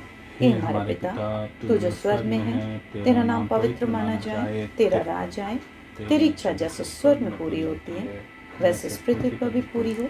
हमारे प्रतिदिन की रोटी आज हमें दे, हमारे अपराधों को क्षमा कर जैसे हमने अपने अपराधियों को क्षमा किया, और हमें परीक्षा में न ला परंतु बुराई से बचा। राज्य, सामर्थ और महिमा युगानुयुग तेरी है, आमीन। अब हमारे प्रभु यीशु ख्रिस्ट का अनुग्रह, ईश्वर पिता का प्रेम, पवित्र आत्मा की सहभागिता हम सब के संग सर्वदा होती रहे, आमीन। सबों को जय मसीह की। ठीक है, हम लोग कुशलता से विदा होंगे। फिर से हम लोग संडे शाम 7 बजे फिर से मिलेंगे। और जो चाहते हैं उनके लिए विशेष प्रार्थना हो, फ़ोन के द्वारा प्रार्थना हो, आप लोग 4 लाइव सभा ज़रूर से अटेंड करें। 4 लाइव सभा अटेंड कीजिए, उसके बाद आप हमें फ़ोन कर सकते हैं। फ़ोन करने का समय आपको पता है, दिन के 12 बजे से रात के 8 बजे तक ही है। जो आगे पीछे फ़ोन करेंगे उनका फ़ोन उठाना मुश्किल हो जाएगा, इसलिए आप लोग फिर से ध्यान दीजिए। दिन के 12 बजे से रात के 8 बजे तक आप फ़ोन कर सकते हैं। और दूसरी बात है कि जो आपके जीवन में यहाँ जुड़ने से, हमारे सभा में जुड़ने से काम हुए हैं, आप अपनी गवाहियों को लिखकर ज़रूर से डालें, कि प्रभु यीशु मसीह ने यहाँ की प्रार्थना से, यहाँ प्रार्थना आपने करवाया या फिर यहाँ आप सभा में रेगुलर जुड़े रहें, आपके जीवन में क्या काम किया, ताकि यीशु मसीह के नाम को महिमा मिले। आप हमारे यूट्यूब चैनल रोहिणी थापा के नाम से है, रोहिणी थापा है यूट्यूब चैनल, उसको भी जाके ज़रूर से सब्सक्राइब कर लीजिए, क्योंकि आगे आने वाले दिनों में हम हो सकता है कि वहीं पे अपनी सभा चलाएंगे। दूसरी बात है, वहाँ कई सारे गीत हैं जिनको सुनते सुनते लोग चंगे हो जा रहे हैं। तो इन सारी बातों से हम सबों को आशीष मिले। फिर से हम लोग संडे शाम 7 बजे फिर से मिलेंगे। समय से आइए और इस सभा को जरूर से शेयर कीजिए। यीशु मसीह आप सबों को आशीष दे। तब तक के लिए हम लोग सबको जय मसीह।